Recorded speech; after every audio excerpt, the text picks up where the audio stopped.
the question goes like, what is Git? So we all know that, of course, when we talk about Git, it is there to manage a project or a set of files, because they generally change from time to time, right? So it is just there as a version control tool which is used to manage a project or a file. It accumulates the data in a data structure called as a repository. So there is a data structure which is called as a repository, in which Git generally accumulates the data. A Git repository contains, among other things, the following: a set of commit objects. So a Git repository contains a set of commit objects. Okay, generally everything is stored in a stack structure. The next question which might be asked to you is, what is a repository in Git? I can show you a simple example here. Let's say I'll open up a software here and I'm going to create up a repository in front of you. So you all know that what a repository is. Now generally when we talk about repository, it is a location in your system where we are going to store all the files related to our project, right? So as soon as we commit the code, as soon as we add the code, it will be going to the staging area, and as soon as we will commit it, it will be going to the local repository. That is what a repository is. All the objects are committed and they are stored inside your local repository. Okay, and then there is something called as a remote repository as well. So now remote repository is somewhere which is totally outside our system, but inside our system we only have the local repository. So now here you can see that if I just create up a directory here in front of you, I'll write up the command.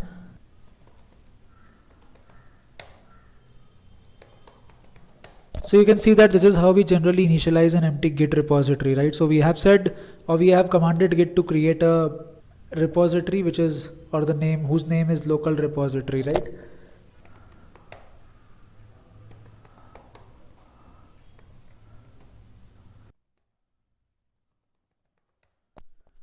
So these are the respective commands through which you generally create up a repository, and you can see that you just have to give the command git init, and that is going to resolve the problem. So I hope you are able to understand what a repository is, right? So your local repo becomes the Git repository inside your local system right now. The local system whose username is EC2User. That means I've just taken up an sample EC2User over AWS, and that's what I'm using here. The next question is, what is the difference between Git and Subversion and other CM systems? So the main difference between Git and Subversion control system is that, of course, Git is a distributed version control system. We all know what a version or distributed version control system is, right? Where we have a local version database as well, and then we have a central version database also. So in case of the central system is getting failing, then we always have a copy inside our local repository, and there is a very high percentage of recovery in case of multiple or distributed version control system. But when we talk about Subversion, it is a centralized version control system. So that means it will only have a central repository. It will not have a local version database with each of the people who are working over it, right? So that is the biggest difference between both of these. And yeah, these questions might be asked to you in the interview. So of course, this is the best difference which you can actually give. The next question, which is generally asked, of course, what are the advantages of using Git? So there are various advantages. We have a distributed model here. We have branching and merging. We have the flexibility which is needed in our project. We have the data integrity feature as well here, right? These are the advantages which you get generally by using Git. Now the next question is, what language is used in Git? So Git uses the language C and Perl. So a combination of C and Perl was able to create this kind of software for everyone. The next question which comes into picture is, what is the staging area or index in Git? The staging area can be best described as a list of your next commits. So whenever you have some files in your working directory, the first thing which you do is you send them to the staging area with the help of git add command. That command is used to add the things inside the staging area. Those changes will be taken inside the staging area, and as soon as you will try to commit, those are the changes which will be committed out as well. So the practical use of staging area is that it allows you to fine tune your commits. Okay, your commits will be in a proper, you can say, a serialized order, and there will not be any sort of complexity arriving in your system. The next question which generally comes into question is, what is git stash? Now you can see that how to commit the files inside the staging area or how to add the files in the staging area. Let us say I'll just create up a file called as file1.txt. This file here, it is actually having a content, let's say something like I love my country, right? So let's say this is the content here, and I am going to save it and then I'm going to quit it as well. or how to send it inside the staging area, we just have to write down something like, as soon as you do that, you will see that of course the file has been added to the staging area. If you do or run a command of git log, you will see that the branch master is not having any sort of commits right now, but one file is added inside the staging area. So that is what your staging area is. It is just a virtual world. Don't think about it as a real, you can say, folder which is present out there. It's not like that. It is just a virtual concept which is present. It is not something which is present, you can say, realistically. Now the next question is, what is git stashing? So git stash is just a way to temporarily accumulate the changes one has made to their respective working copy. So the command for that, you can of course find it in the documents which we have provided you. If let's say you are going to create a directory, or maybe you have to maybe create a file in which you have to store the changes, but you're not sure whether you'll be committing it or not, you're not sure whether you are going to send it to the staging area or not. So what you can do is that using git stash, you will be temporarily able to accumulate the changes one has to make to their respective working copy, so one can work on something else and then come back and reapply the stored changes later on. That is what your git stash is. Okay, so let me just give you a quick overview how git stash is used. Now you can see here that I am going to commit the file one which I have generally created, right? So I'll just press an enter here, and it's saying that, oh, I just by mistake gave a triple M, I have to give it a double M here. And as soon as I'll do it, it will ask me for writing up a message. So I'll just give a message something like commit 1, right? I'll press escape :WQ and I'll be outside it, right? So the commit has been made, and if I'll go with git log now, you will see that one commit has been created successfully, or one commit has been done successfully, and head is pointing towards the master, right? But the question is something else. The question is, what is git stashing, right? So now let's say I'll do certain changes in my file. So I have committed up the work successfully. Now what I'll do is I'll just create, or I'll just try to edit the file now. I'll say vi file 1.txt. I'll go inside it and I'll just try to hit up another line in this. I'll say I too love tech stories. Let's say something like this. I'm just trying to give a change inside this file, and once I'm outside it, after saving it, what I'll do now is I'll just write down git stash create. So the first thing which you need to do is create a git stash. Now once you have created it, you will see a ID for this particular git stash.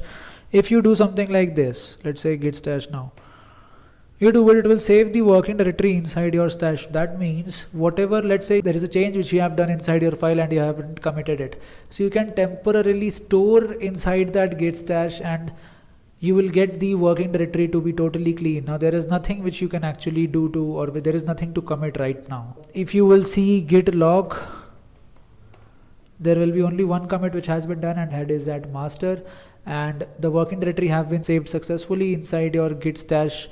And once you are done with the work, let's say you want the working directory to be totally clean, you don't want anything to add in it, you're unsure about certain changes in your file which you have done, so you can store them under your git stash. Okay, once you are totally sure that okay, I can do that, then you can go ahead and commit the changes which is temporarily kept under your git stash, right? So that is what your git stashing does, and I think it is pretty much clear as well. What is git stash drop? Now that certainly means, if you see here right now, there will be only file 1, and if you go inside your file 1.txt, what you are going to observe is there will be only one line. I added another line, but it is not going to be there because we have stored everything inside your git stash, right? So git stash drop is basically going to remove the stash which you have created. Okay, so it is going to just drop it, delete it, and you can see that it has been dropped successfully. So there is no git stash anymore, and if you drop it without taking the changes out, or maybe without committing the changes, everything inside it goes as well. So right now also, if you try to go ahead with file 1.txt, there will still not be any other thing in this. I hope I have made my point pretty much clear here, and this is what your git stash is.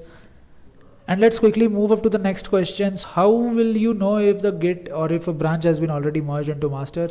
So this is pretty simple. If you run the merge command, it will automatically show you that it has been already merged or something like that. Otherwise, you can go ahead by using the git merge base command as well, which will find the latest common commit between two branches. If that commit is same as your branch head, then the branch has been completely merged, else it is not. So I hope you are getting the point here, right? That is what you generally do if you have to talk about, or if this is what you do if you go ahead with your git merge command. Then the next question is probably pretty simple. What is the function of git clone? Now git clone is generally used to clone the remote repository inside your local repository. In this command you just have to make one thing pretty much sure, that your local repository is totally empty. It doesn't has any sort of file, or no commits have been made inside your local repository till now. Otherwise it will not be able to clone. That is what git clone does.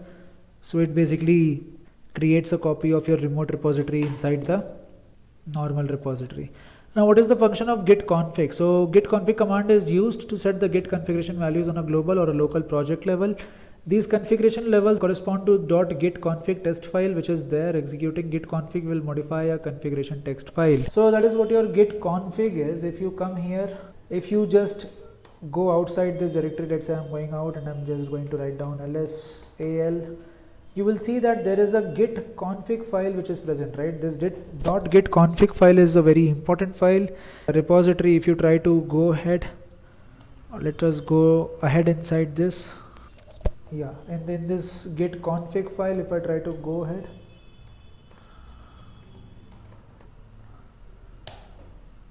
you will see that a username and email has already been entered. So I have written git config --global user.name, git config --global user.email. So all these things are going to get stored here. So whatever you do using your git config command, everything gets stored inside your .git config file. This is what your .git config, or this is what your git config does. Okay, now what does commit object contain? So commit object contains the directory tree object hash, parent commit hash, author committer, date and message. That is what a commit generally contains. It contains these much details about your particular server. The next question is, what is head in git and how many heads can be created in a repository? Now head is generally the pointer which is towards the latest commit of a particular branch. So if you see here, let me just come out of this terminal here, and you can see that head is pointing towards the latest branch, right, which is master. So that is what a head is. It is just a pointer towards the current branch in which you are working. What is the purpose of branching in git? So the purpose of branching in git is to, of course, there are development processes going on in industries, so not everything can be done in a single branch, right? So what we do generally is, for different modules in a project, we create up different branches, and at the end we just try to merge all the branches. We can get a single line or single commit history that will be used to go ahead and build and then test it as well. So that is what your branching does in git. It gives you the flexibility, and you can say it is actually a pointer to a snapshot of your changes, right? So when you want to add new features or fix a bug, big or small, you create a new branch to store all your changes. The other question which will certainly be asked you in interviews, what are the branching patterns in git which is there? Now this question is asked to test your branching experience, to tell them about how you have used branching in your previous job. What purpose does it serve? You can refer some points which I'm going to mention right now. The first thing is your feature branching, right? So a feature branch model keeps all the changes for a particular feature inside of a branch. When the feature is fully tested and validated by automated tests, the branch is then merged into the master. That is what your feature branching is. Okay, so in this what happens is, we keep all the changes for a particular feature inside a branch. When the feature is fully tested, validated by the automated tests, so we are not going to merge the branches till everything is validated and tested. That means it is built successfully and it is compiled and tested successfully. Till then you are not going to merge it. You'll be merging it once you are actually doing all sorts of testing and, you can say, validation as well. Now other one is your task branching. So in this model what happens is, each task is implemented on its own branch with the task key included in the branch name. So it is easy to see which code implements which task. Just look for the task key in the branch name. That is what your task branching is. Of course, you know what we do, and this is how exactly task branching is also there. Other one which you can mention is your release branching. So once the develop branch has acquired enough features for a release, you can clone that branch to form a release branch. Create this branch, starts the next release cycle. So no new features can be added after this point. Okay, only bug fixes, documentation generation and other release oriented tasks should go in this particular branch. Once it is ready to ship, the release gets merged into the master and tagged with a version number. In addition, it should be merged back into development branch, which may have progressed since release was initiated. And at the end, just tell them that these branching strategies varies from one organization to, of course, these branching strategies are going to vary from one organization to other. So you know the basic of branching operations like delete, merge, checking out a branch and all those things. So you know how to work over it, and that's how exactly the thing goes. Now let's move towards our next question, which is what is the difference between git remote and git clone. So you can see there is a command called as git remote add, right? It is just going to create an entry inside your git config file. If you do git remote add, I have shown you already what a .config file is. It will just specify the name for that particular URL. That is it. You should have an existing repository to use this, and git clone actually creates a new repository, or you can say it clones the remote repository inside the repository in which you are using the clone command. Okay, that is what is done by your git clone. Name some graphical git client for Linux. Now guys, one thing you need to understand is that you need to be updated. That means that you should at least know certain or all the tools which are actually being used related to git. Okay, so even if you have not worked upon it, you should be able to at least tell something about it in the interviews. Okay, you should not go blank totally. So let's say if a person asks that what are the some graphical git clients which you would have used in the industry for Linux, so you can just go ahead and tell them that okay, I have used maybe git kraken or git cola or smart git, like that. So just have a clear picture of what are the tools present. At least if you have not worked, just don't let anybody get the hint that okay, you don't have the idea over it. Just tell them some answers so that they can get the idea as well. The next question is what is git instaweb. So instaweb is just a script used to set up a temporary instance of git web on a web server for browsing local repositories. InstaWeb requires a minimum a lightweight server such as LightPD or Webrick. So that is what your InstaWeb is, and you don't need to go into much details in all these questions. You just need to have a basic idea over what exactly these things do. Then another question is what is subgit? Why do we use a subgit? So subgit is a software tool which is used for migrating from subversion to Git. If you have to transport all of your things from subversion to Git, then you can do that using something called as subgit. So by using this, we can create a writable git mirror of a subversion repository. It creates a bidirectional mirror that can be used for pushing to git as well as committing to subversion. So that means subgit also takes care of synchronization between git and subversion. You can say that at the end it will just create up a file, or it will just create up a repository which is similar to the subversion. You can take that repository, copy it in git, and you have migrated from subversion to git successfully, right? That is what your subgit is. Now the other question is what does hooks consist of in git? Now git hooks are scripts that git executes before or after events such as commit, push, receive. Okay, git hooks are a built-in feature, no need to download anything. That is what your git hooks are. You can they generally execute these things some before certain commits, or maybe before certain push or something like that. Now how can you fix a broken commit? What is the command which is there for fixing up a broken commit? So the command goes like git commit amend, or which is used generally to fix the broken commit. Okay, so if you see here, if I write down git commit amend, so it is saying it is not, don't have anything to commit. So for that you at least need. Question is that what do we mean by continuous integration? Explain the term continuous integration. So this kind of question can be asked once you are going for an interview. Of course these will be some warm-up questions which they will be asking you. So here you just have to explain the process, basically how exactly the developers they commit their, you can say, code into the private workspaces. From there when they push it to the repositories, the original repositories. Now that repository is connected to your CI server. CI server means the server over which Jenkins has been installed. And of course it keeps on checking the changes, and whenever there are certain changes made into that repository, it will automatically fetch the code, and it will also run the unit test cases.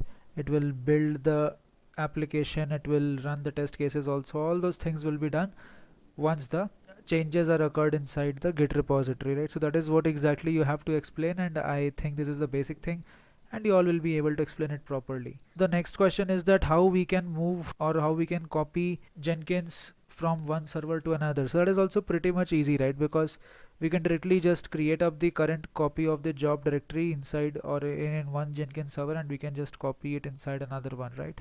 So that is pretty easy, because at the end whatever integrations you do, whatever thing you do, it all gets stored inside the home directory of Jenkins, right? So just create a copy of that and just paste it over another server, and then you are done with the copying the whole Jenkins from one server to another. That is how exactly you have to answer this question. Next question is, what are the features of continuous integration in Jenkins? So you can say that of course you can maintain a code repository, you can automate the building part, we can automate the testing part as well.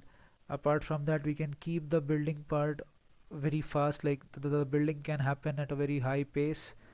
We can test in a clone of the production environment. We can create test cases which will be, you can say, done where we can clone the production environment and we can run the test cases. All those kind of things are going to be there are a lot of features, and these features you should be able to easily tell, right? We can automate the deployment process and all those things. Then the next question which comes into picture is, can we create a backup or can we copy the files in Jenkins? So this is of course really, you can say, equivalent to the question which was dealt above. Now here also we can take a backup. How you can take a backup? You just have to create the copy of that particular home directory in Jenkins, right? So just take up a copy of that, keep it somewhere safe. That is your backup. And of course we all know how to copy the things up, right? So these things are nearly little bit same, and these might be asked to you. Please don't forget to mention these things. What are the plugins which you have used in your previous job? So you can say that, yeah, I have used Maven integration, I have used, you can say, Amazon EC2, we have used green balls. All these kind of useful plugins were used throughout my previous job. And if you will see, there are many other plugins which you would have used. Git integration, you would have used maybe email integration tool also. So there are many kinds of plugins which are needed, and you can just tell those plugins, list out those plugins, tell the uses of each of those plugins, and then I think you are done with that question as well. Next question is that, how do you secure Jenkins in your previous job? So that can be a question, like they might ask you that, okay, how exactly are you going to take care of the security part?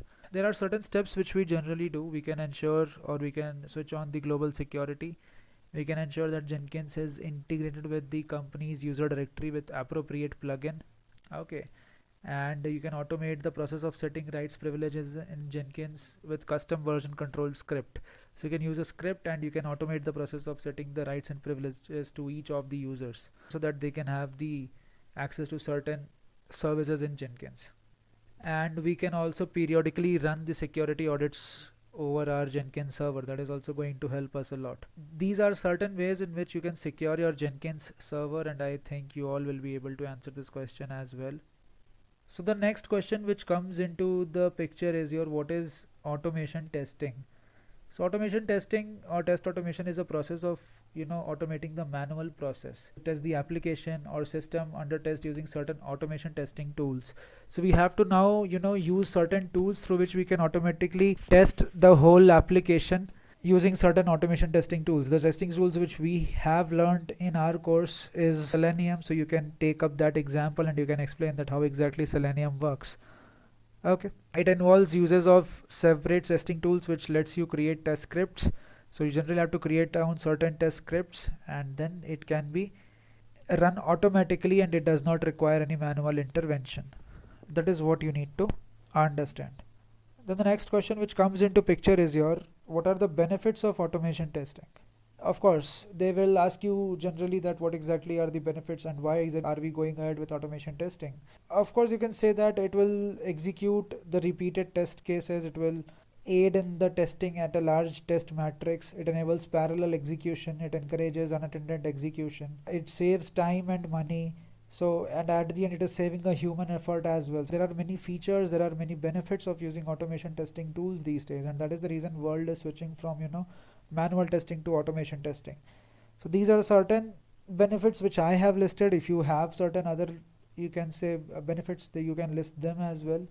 So the next question is that, explain the process to configure and use third-party tools in Jenkins. So there are certain steps which you need to follow in this. First of all, you'll have to install the third-party software. Then you'll have a plugin, or need to install the plugin which supports the third-party tool. Then at the end, you'll have to configure the third-party tool in the admin console. So once you are done with these three things, then you can actually use the plugin from the Jenkins build job. That is how you have to go ahead with your configuring the third-party tools in Jenkins. Okay.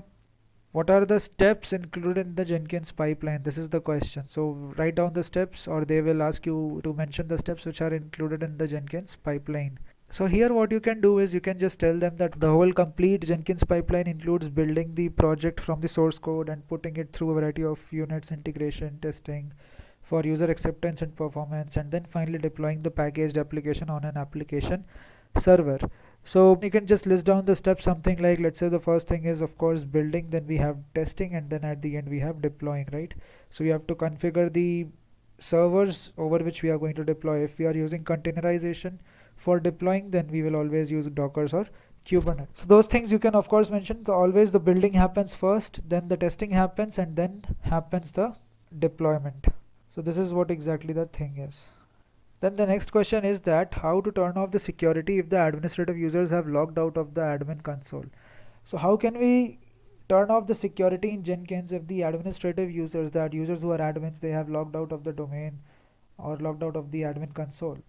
So actually there is a folder that contains a file named config.xml. So in this file only you have the settings for changing the security or disabling the security. So you just have to change the settings to false for disabling the security, and then if you restart the Jenkins after that, you will be able to log in to the Jenkins without actually using your security credentials. Okay, so just go into that home directory. There will be a file called as config.xml, and in that you have to change the settings. That is how you have to do that. Now the next question which might be asked you is that what are the requirements for using Jenkins? Requirements are pretty simple. A source code repository is required, a build script like a Maven script which is there to automatically build the project is also required. Apart from that, we require a Selenium script, or you can say a testing script also if you have to test the application. Then the question is that how you can set up a Jenkins job. This is a pretty easy question. We all know that how we can set up a job.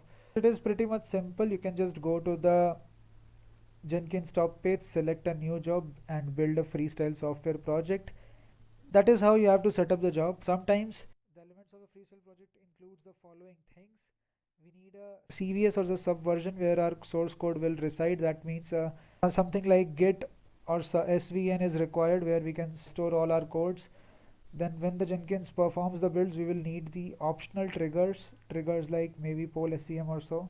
Then we need a build script like Maven or Ant where the script is actually built. So all those things you can go ahead within your Jenkins, or this is how exactly the things which are required while you're setting up your Jenkins job. Then the next question which comes into picture is what are the goals of a configuration management process? So the purpose of configuration management is to ensure that the integrity of a product or system throughout the life cycle by making the development or deployment process controllable and repeatable. That means that its purpose is to ensure that the product should be integratable throughout its life cycle, and we should be able to control it totally so that we can control it from the very moment it is being designed to the very moment it is being deployed. That is what your configuration management process is. So the process actually allows orderly management of system information and system changes for purposes such as revise capability, improve performance, extends life, reduce risk, all those things. So these are certain things which you can mention if they are asking you these kind of questions. Sometimes they might ask you a question something like list out multiple ways in which a Jenkins node agent can be configured to communicate back with the Jenkins master. Okay, so there are certain mechanisms through which we can launch up a Jenkins node agent. From the browser window we can launch up a node agent, or from the command line we can launch up a node agent. Now when we launch the Jenkins node agent, it will download a JNLP file. A JNLP file is downloaded, a new process is launched on the client machine by the JNLP file when it runs. Okay, so once the JNLP file is downloaded and once it is run, it will automatically launch a new process. That is how exactly you have to answer this particular question. The next question which comes into picture is how can you compare the tools like Hudson and Jenkins? So Jenkins was actually called Hudson. However, there were some issues, and due to this, name was changed to from Hudson to Jenkins. So never think that Hudson and Jenkins are two different tools. Okay, Hudson or Jenkins was named earlier Hudson, but now after that it was changed to Jenkins. The question is that if there is a broken build, then what exactly are you going to do?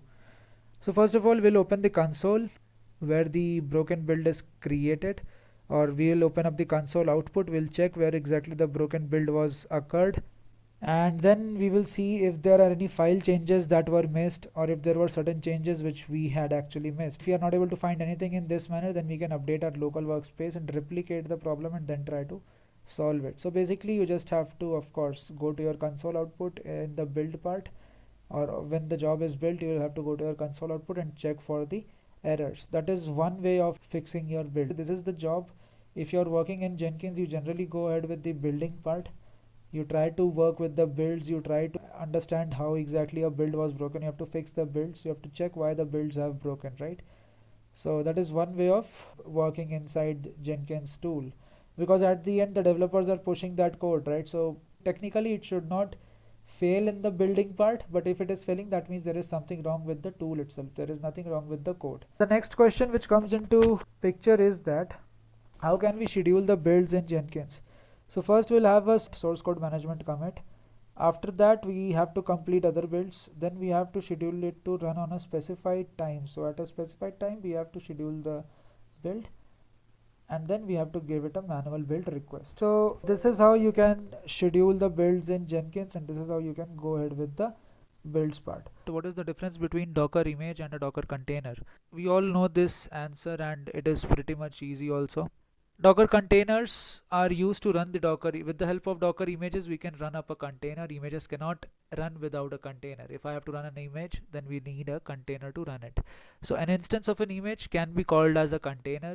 We have an image which is actually a set of layers, and if you start this image, you will have a container which will actually run this image. Okay, directly the image cannot run. So that is what your container is. So you can have many running containers of the same image. That is also possible. Okay.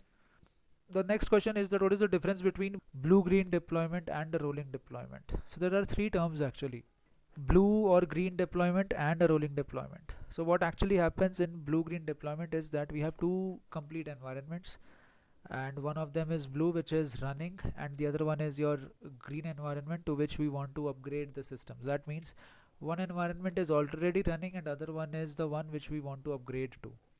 Now once I swap the environment from blue to green, the traffic is directed to your new environment, which is ultimately your green environment, and you can delete the older blue environment. After forming of the backup of the blue environment, you can delete it, and that's what your blue-green deployment is. Then we have a rolling deployment also into picture, where there is only one complete environment and the code is deployed in the subset of instances of the same environment and moves to another subset after the completion. That is what your rolling deployment is. The next question which comes into picture is what is a hypervisor?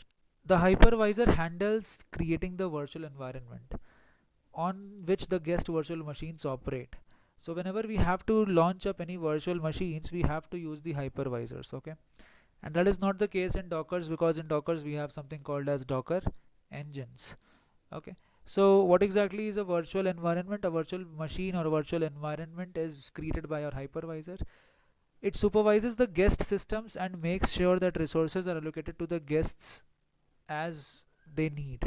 So the hypervisor will make sure that whatever resources the guest operating systems in the virtual machines need are given to them from the base machine.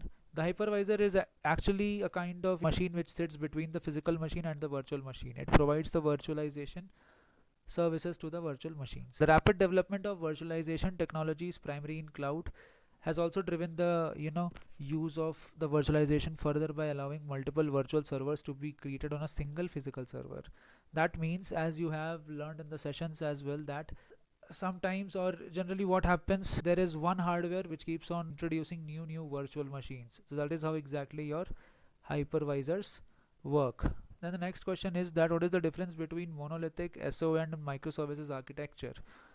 Now monolithic architecture is similar to big container, where all the software components of an application are assembled together and tightly packed. So think about it in this way, that there is this one application just like maybe Netflix or Facebook, and the whole application is packaged into a one single WAR file and it is going to be deployed. That is your monolithic architecture.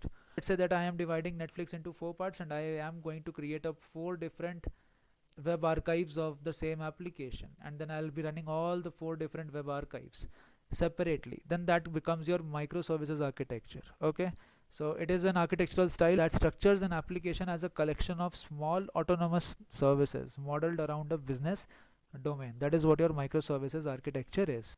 And then when we talk about service oriented architecture, it is a collection of services which communicates with each other. The communication can involve either simple data passing, or it could involve two or more services coordinating some activity. The next question which comes into picture is your what is the difference between virtual machines and a container. So virtual machines, they use an extra layer of operating system which increases the RAM usage, which ultimately increases the memory usage. While containers, they do not use that extra layer of operating system, that is your guest operating system is not there in the containers part, which allows the multiple containers to run without having an operating system configured, which ultimately reduces the memory usage. And that is what the difference between virtual machines and containers are. And of course, that is the reason why containers are being brought into the real world apart from the virtual machines. What do we mean by post-mortem meetings? These meetings happen in an industry where we discuss what exactly went wrong and what steps should be taken so that failure does not happen again. Let's say that there was a deployment to take place and it failed, so we have to go for the post-mortem meetings where we have to discuss about the problems, where we have to find that how exactly everything went wrong, the person who committed that mistake, all those things we have to find out, and then we have to arrange ourselves in such a way that those things never happen again. And it is just about learning from mistakes. That is what exactly your post-mortem meetings happen for. What are Docker images?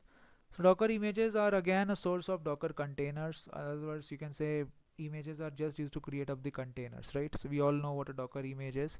We also know how what the command of creating up the image. We can deploy an image on the Docker hub, and from there we can pull the images anytime, right?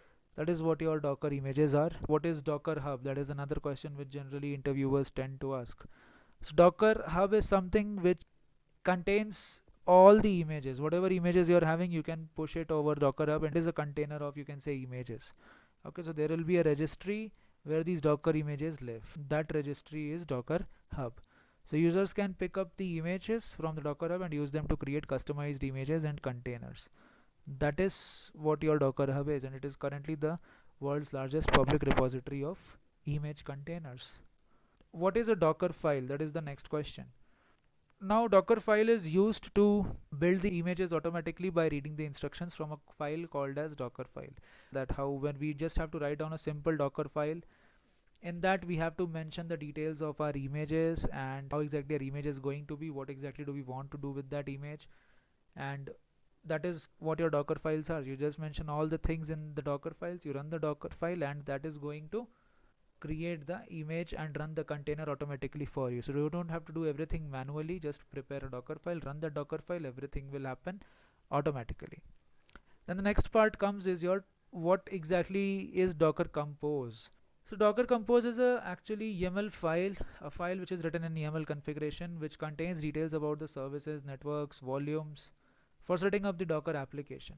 So you can use Docker Compose to actually, you can mention multiple services there, you can mention multiple Docker files, and then you can launch all the files at once using your Docker Compose. So you can run many containers using your Docker Compose. That is what your Docker Compose is used for.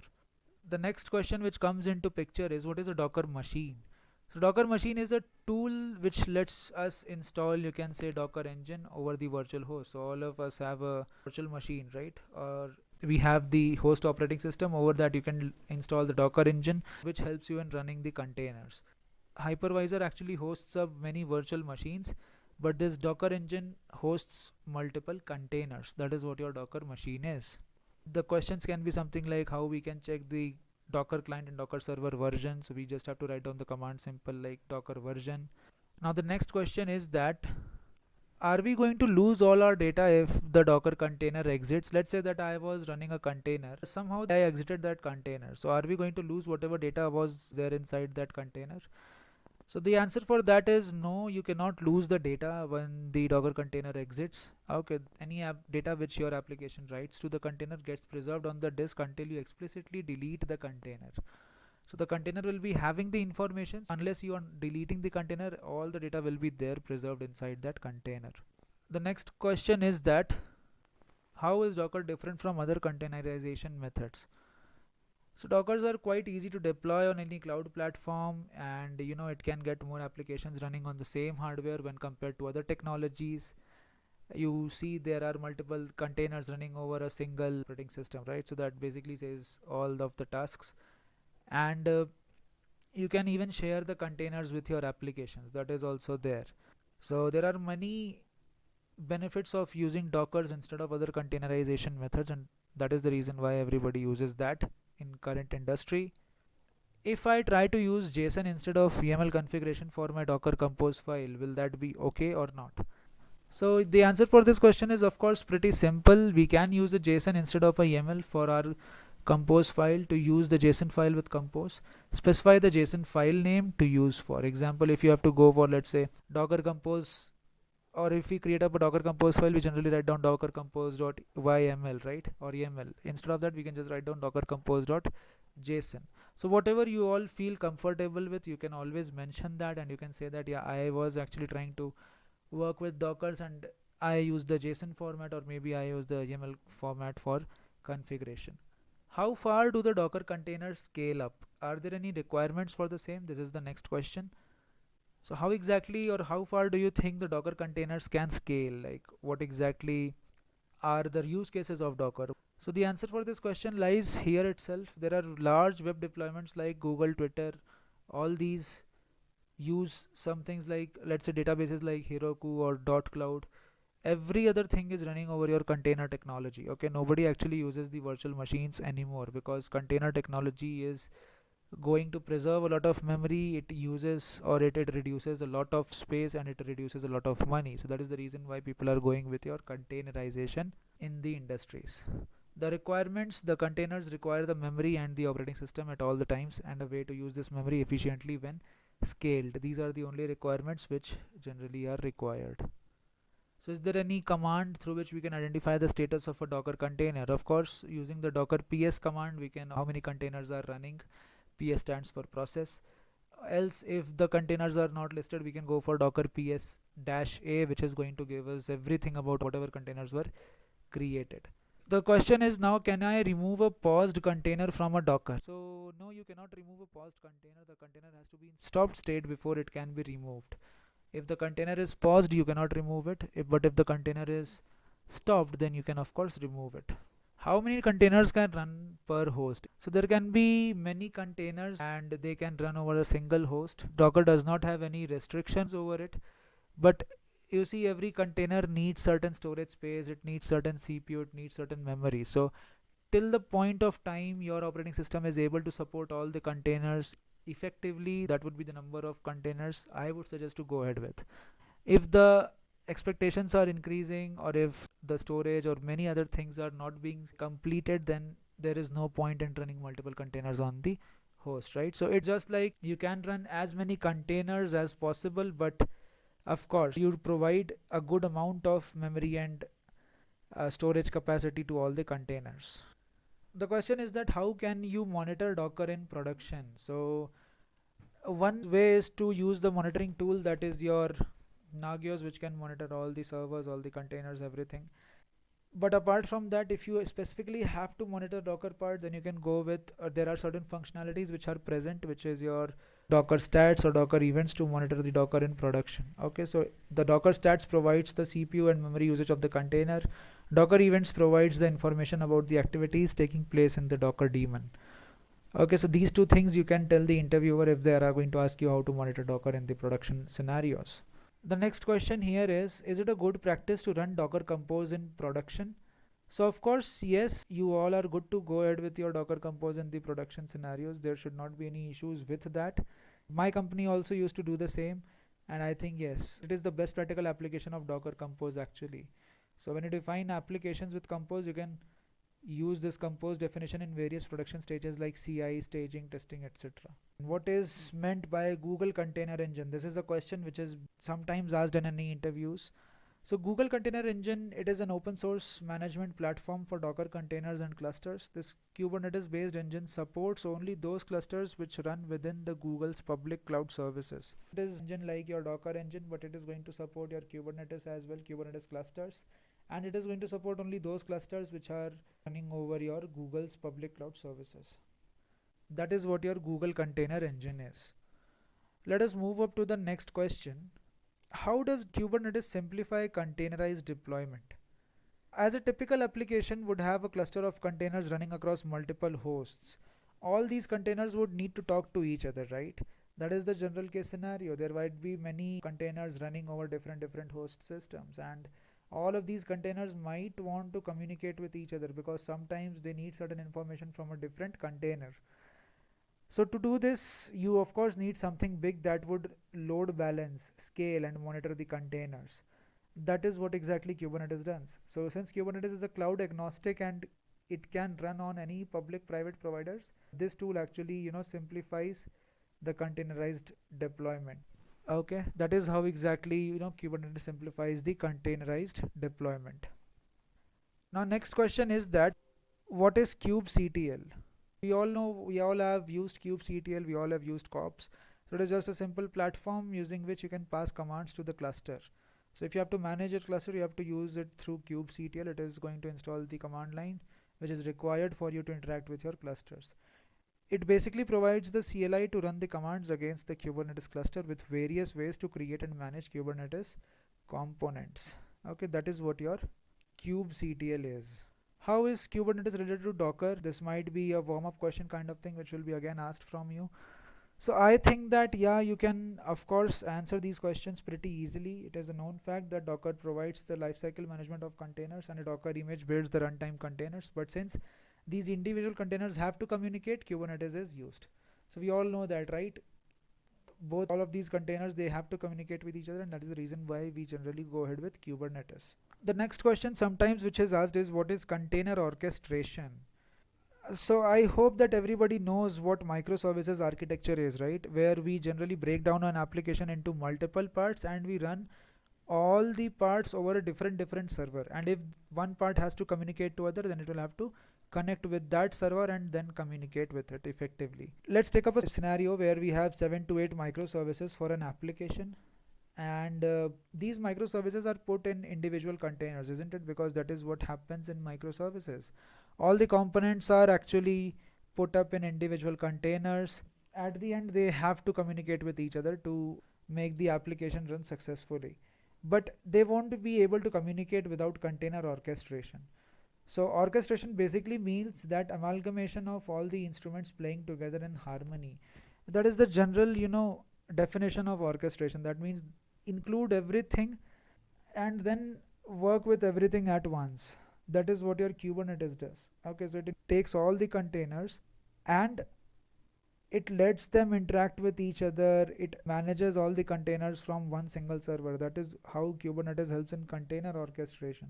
So container orchestration is a term we have to make the individual containers working together to fulfill the needs of a single server. So that is what your container orchestration is.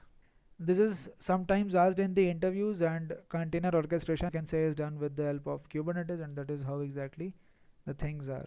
What are your clusters in Kubernetes? The fundamental behind Kubernetes is that we can enforce the desired state management, by which I mean that of course we can feed the cluster services of a specific configuration, and it will be up to the cluster services to go out and run that configuration in the infrastructure. So basically you can have multiple containers running over different servers, or maybe multiple containers running over the same server, and all of these containers are going to be managed by Kubernetes. So overall, what do we mean by a cluster? A cluster is the package of all the servers which are going to be used for deployment of any application. Okay, the next question which comes is what is a heapster? So heapster is a cluster-wide aggregator of data provided by kubelet running on each node. Okay, this container management tool, it is a container management tool which is supported natively on Kubernetes cluster and runs as a pod, just like any other pod in a cluster. So it basically discovers all the nodes in the cluster and queries usage information from Kubernetes nodes in the cluster via on-machine Kubernetes agent. That is what your heapster is. So what are the different components of Kubernetes architecture? Of course, there are many components. We have a controller server, we have a manager, we have a worker, all those things you need to describe. Okay, so mainly there are two components. One is master node, the other one is worker node, right? So both the nodes you have to explain to the interviewer, tell him about how exactly both the nodes work and why, or how exactly you have to manage all the things. So the next question is that explain the working of a master node. Kubernetes master actually controls the nodes, and inside the nodes the containers are present. Okay, so there are multiple nodes. Inside the nodes there are multiple containers, Now these individual containers are contained inside pods. So there are pods actually which are running inside the worker nodes, and all these pods you can have various number of containers based upon the configuration and requirements. So if the pods have to be deployed, then they can either be deployed using an UI or they can be deployed using a command line interface. So these pods are scheduled on the nodes, and based on the resource requirements the pods are allocated to these nodes. Okay, so the Kube API server makes sure that there is communication established between Kubernetes node and the master component. So that is how exactly the master works.